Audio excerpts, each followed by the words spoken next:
There's a quiet kind of pain that deep thinkers carry. It doesn't scream, it doesn't demand attention, and it rarely makes itself visible to the outside world. Instead, it lingers silently, like a soft, constant pressure against the soul. It's the pain of noticing too much, of hearing what's left unsaid, of feeling the emotional temperature in a room before anyone else does. You could be sitting at a table surrounded by people, their laughter echoing around you, their conversations light and superficial, talk of weather, gossip, surface-level distractions. You smile politely, you nod, you even chuckle along, but inside, you feel something different. You feel the weight of things that aren't being said. You sense the tension hiding beneath the laughter. You notice the sadness behind the smiles. And when you finally speak, when you say something real, something honest, something that breaks through the surface, it changes the atmosphere. The air shifts. People grow uncomfortable. They glance away. Someone clears their throat. Another changes the subject with an awkward laugh. The moment passes, but you felt it. That subtle rejection, that quiet discomfort you've come to recognize all too well. And though it doesn't hurt in the way a wound might, it lingers in a much deeper place. That's the experience of a deep thinker, constantly tuned in to the invisible frequencies of the human condition, even when no one else seems to hear them. It's not about being better or smarter. It's about being wired differently, to feel more, to see more, and sometimes to suffer more. This is the psychology of deep thinkers. The curse of awareness begins early. For many deep thinkers, childhood isn't a time of carefree wonder. It's often a time of confusion and silent questions. While other children were content with simple answers and surface play, you asked questions that made adults uncomfortable. Why do grown-ups lie? Why do people hurt each other? Why does love sometimes disappear without warning? These weren't questions meant to challenge authority. They came from a sincere need to understand a world that felt inconsistent, strange, and often unkind. But instead of answers, you were given disapproval. You were told, don't ask so many questions. Just do what you're told. Why can't you be like the other kids? So, slowly, you learned to quiet your voice. You learned that curiosity wasn't always welcomed. But inside, your mind never stopped asking. The questions simply moved underground, sharpening, evolving, becoming the foundation of entire internal worlds. And by the time you became an adult, you weren't just thinking, you were feeling at levels most people avoided. Your awareness had grown. You noticed subtleties in people's behavior, contradictions in society, hypocrisies in systems that claimed to be fair but felt hollow. Carl Jung once wrote, "The more intelligent and self-aware a person is, the more they suffer from the general unconsciousness of society." That statement is not a celebration, it's a warning. Because awareness, for all its beauty, is isolating. It separates you from the world not by force, but by clarity. While others are comforted by illusion, you see through it. While others accept things at face value, you question the design. While others perform happiness, you search for meaning. And in a world that thrives on performance, depth is often punished. You're not broken for noticing. You're awake. But awakening comes at a cost. The world, as it stands, does not reward depth. It rewards sameness. It encourages the easy path, the polished version of reality that fits neatly into expectations. From a young age, you're handed a script. Smile when spoken to, say what's appropriate, don't rock the boat. And for most people, this script becomes their identity. They follow it without question. They nod when they're supposed to, laugh on cue, and play the part society has written for them. But for deep thinkers, that script feels unbearable. It feels like a mask you can never quite keep on. Because behind every smile, you feel the tension. Behind every rule, you see the contradiction. Behind every norm, you sense the compromise. When you choose to speak truthfully, when you say something honest in a room full of pretense, it disrupts the rhythm. People don't always react with gratitude. Often, they recoil. You become the one who's too serious, too intense, or too negative. But you're not being negative. You're being real. And real is dangerous in a world addicted to illusion. You see through fake smiles, hollow traditions, and systems that value productivity over purpose. And that's threatening, not because it's wrong, but because it exposes what others spend their lives avoiding. This is where the rejection begins. You don't play the game, so you're left out of it. You're not unwilling to participate. You're just unwilling to pretend. And pretending is the currency most people spend without question. They pretend to be happy. They pretend to believe. They pretend to care. But deep thinkers, they can't pretend. Their inner world demands authenticity. And because of that, they often walk alone. Not because they want to, but because the world is built to reward those who fit in, not those who ask why. For deep thinkers, relationships often come with an invisible cost. On the surface, you may be the one people turn to for advice, for comfort, for meaning when everything else feels shallow. You're the one who listens without judgment, who sees what others miss, who can name what others only feel in vague, unspoken ways. And because of that, people are drawn to you, but not always for the right reasons. You become the safe place, emotionally available, intellectually grounded, and spiritually open. But what starts as connection slowly morphs into a quiet drain. People come to you with their burdens, their confusion, their unresolved pain, and you absorb it, not because you want to, but because it's in your nature to hold space. You carry their weight with compassion, even when no one asks how you're doing in return. You help others make sense of their storms, but when the clouds gather in your own life, you often face them alone. Carl Jung called this projection an unconscious vampirism, when people unconsciously offload their emotional baggage onto others, especially those who are calm, self-aware, and empathic. Deep thinkers become mirrors, and when people see themselves reflected, truthfully, fully, it can feel healing or it can feel threatening. They may feel exposed and retreat, or worse, they may keep coming back just to take more. And so, your relationships start to feel one-sided. Conversations become therapy sessions. Friendships become rescues. Your presence becomes a resource, not a connection.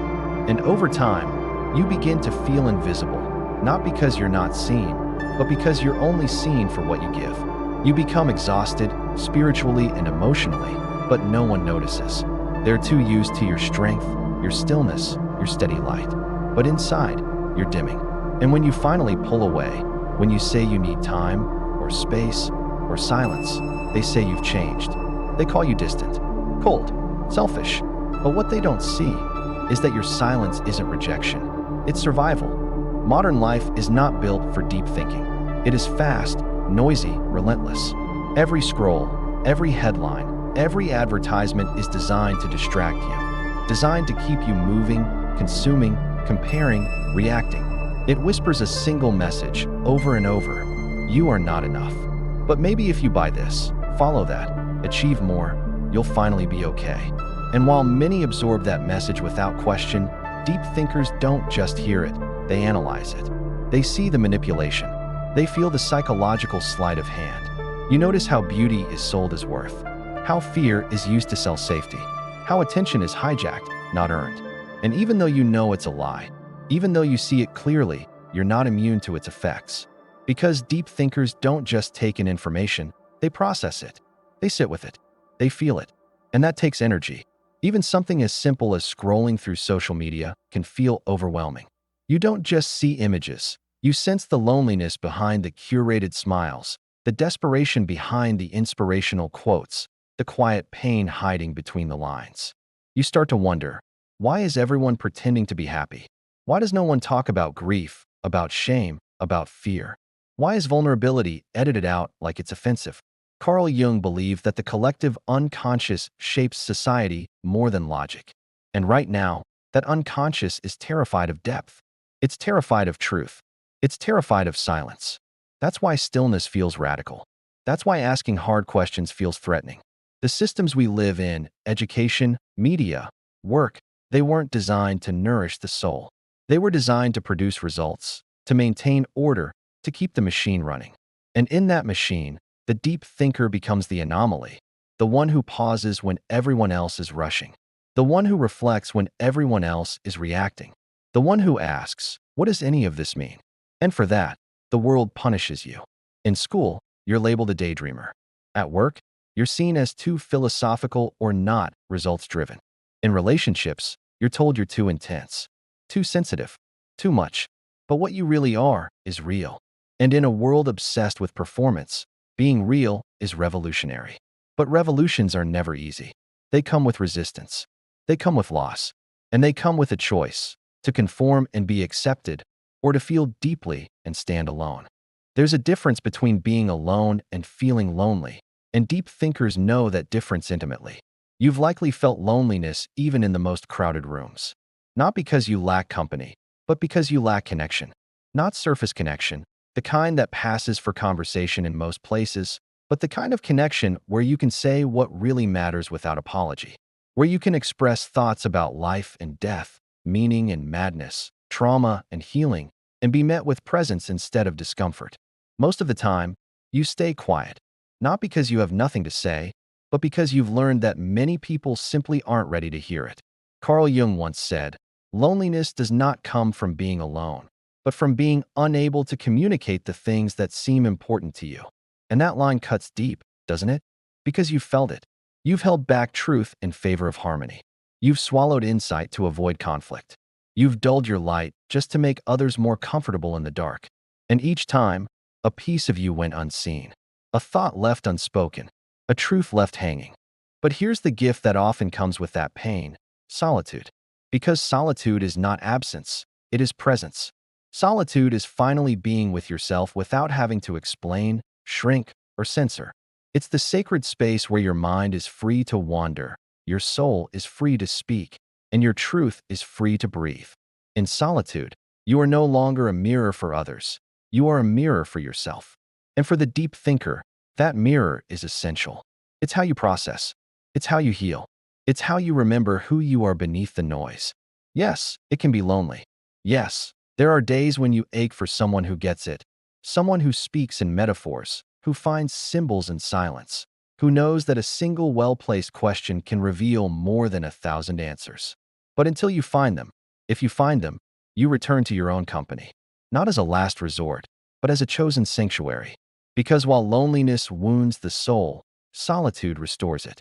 There comes a moment in the life of every deep thinker when they ask themselves, "What's wrong with me?" The world has called you too sensitive, too intense, too serious. You've been told you overthink, that you dwell too long on things others shake off in seconds. And after hearing it enough times, you start to wonder, maybe they're right. Maybe you should be more like them. Easier, lighter, less. But let me say this as clearly as possible: you are not broken. You are awake. And in a world built on distraction, denial, and performance, being awake feels like a curse. You see the cracks in the system. You hear the pain in someone's voice even when they're smiling. You walk into a room and sense the emotional atmosphere before anyone says a word. And all of that takes energy, immense energy, because you're not just processing your own emotions. You're often processing everyone else's, too. And while they feel lighter after being around you, you walk away feeling heavy, tired, drained. That's not weakness. That's the cost of consciousness. Carl Jung wrote that awakening is not a glamorous path. It is not romantic or easy. It is painful. It is isolating. But it is necessary. Because awakening is not about being happy all the time. It's about being real. It's about seeing clearly, even when the truth is uncomfortable. It's about refusing to pretend, even when pretending would make things simpler. You weren't made to fit into a world of masks. You weren't made to silence your questions or dilute your depth just to make others comfortable.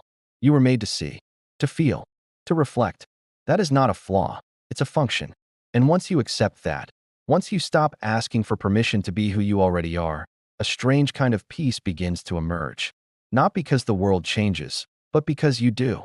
You stop shrinking. You stop apologizing. You stop editing yourself to be more acceptable. And in doing so, you begin to walk the path Jung spoke of, the path of the individual brave enough to remain conscious in an unconscious world. So if you felt like an outsider your whole life, maybe it's because you were never meant to live on the surface. Maybe you were meant to live in the deep. You may not realize it yet, but your depth is not just a trait. It's a calling. Carl Jung believed that each of us carries within us a psychological destiny, a task that belongs to no one else but us. And for deep thinkers, that task is often sacred. You were not made to blend in. You were made to awaken. You were made to illuminate the parts of the world most people would rather keep in the dark. But here's the truth they don't tell you. Deep thinkers are not meant to be understood by everyone. In fact, most of the time, they won't be. Because you're not here to entertain. You're here to awaken. And awakening is disruptive. It challenges assumptions. It shakes foundations. It calls people to see what they've tried not to see in themselves.